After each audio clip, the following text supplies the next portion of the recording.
Good morning, everyone. My name is Tammy DelliQuadri, and I have Fitness Envy here in Northport, Florida. Today I'm going to talk to you about intermittent fasting, which is just an eating style. It's not a diet, and it's not some fad. It's actually been around since Bible times, and it has a lot of benefits. So what it is, it's an eating style where you eat within a specific time frame, and then you fast the rest of the time. And it's definitely, again, you don't starve, you don't feel hungry during this process, and it's an efficient way to lose weight, and it's a very easy lifestyle to pick up and keep it throughout your years. So some of the benefits of intermittent fasting include fat loss, obviously, decreased risk of chronic diseases. Some things it really helps with is Alzheimer's, Parkinson's. It also helps with improved function, brain function and memory. It gives you a longer quality of life because your body, when it's not digesting food, it actually has time for cellular repair. And because you're not giving it a lot of the bad foods, if you're on this particular fasting, you definitely want to eat the better foods. Those better foods helps with cellular repair. You don't have the higher risk for free radicals, and free radicals are the ones that cause diseases like cancer. It helps reduce insulin resistance. It protects against type 2 diabetes. It definitely increases energy level. I have a lot more energy when I have that. When I am doing this particular intermittent fasting.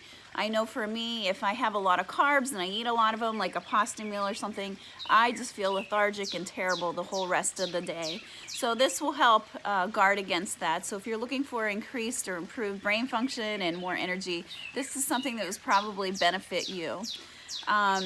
Again, fasting has been around since biblical times, and for most of the history, people haven't been able to, back then, eat 3 square meals a day, and they didn't have snacks. So it was like they had to, consume the food that they could find and eat it, and their bodies learned how to thrive that way.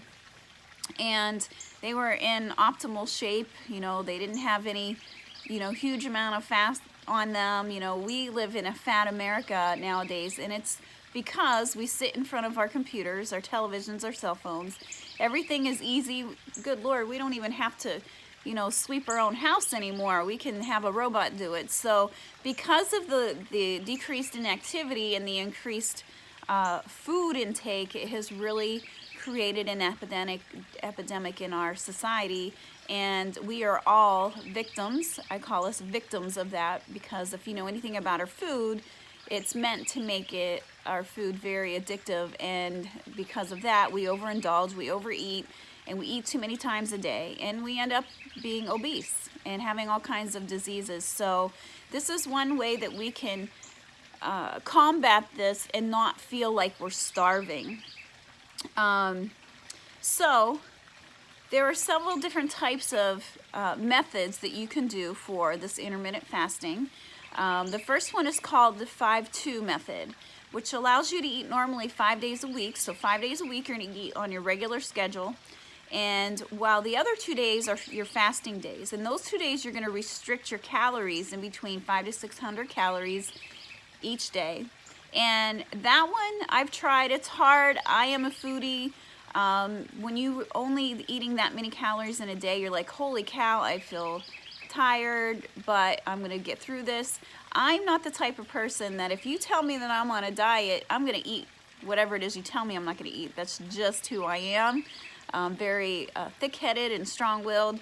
This one, it does, a lot of people like this one, but it is just not for me. And I'm not trying to sway you one way or the other. I like to have my food throughout the day. I don't want to feel hungry or starved or deprived of anything. The other one is a 20 to 4, which it involves a 4-hour eating window and then a 20-hour fast. So you would have in between, say for instance, 2 o'clock to 4 o'clock in the afternoon, or 2 to 6, and after that you don't eat.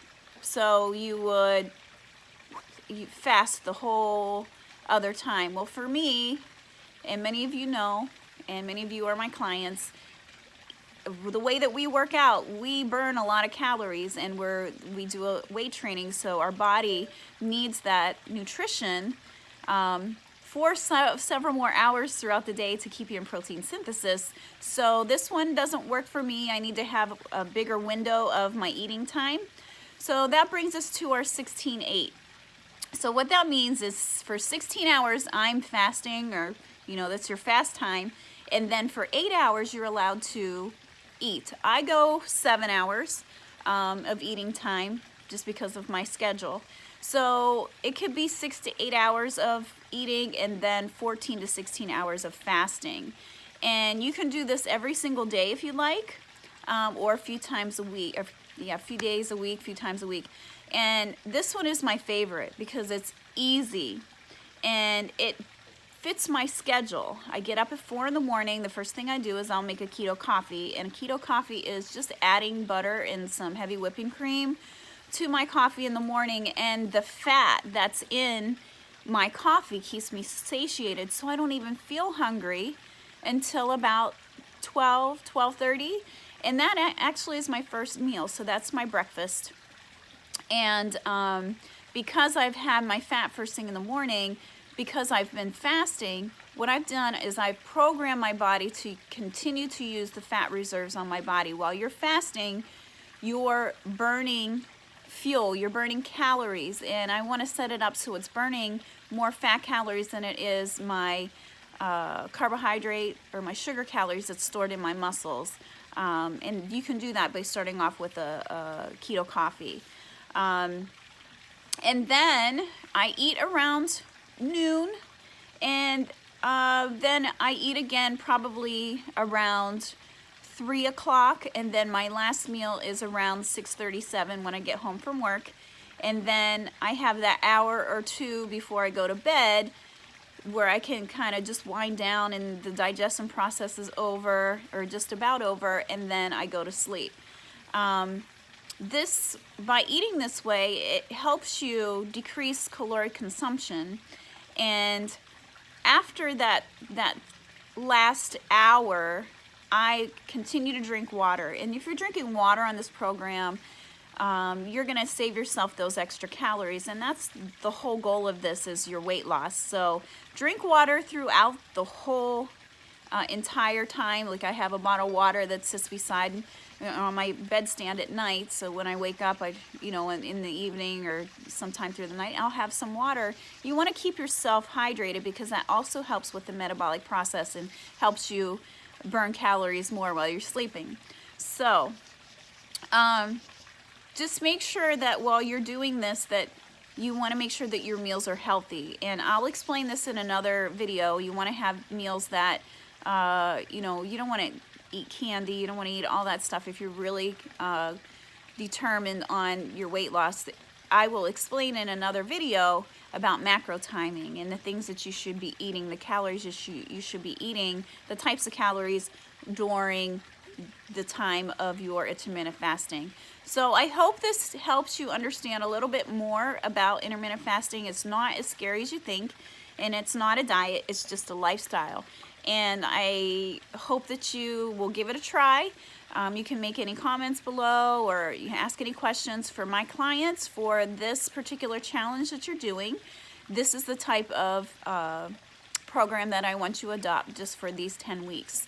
And again, I will explain step by step your food and your macro timing, and it'll help, but I want you to understand this first. Okay guys, thanks for watching.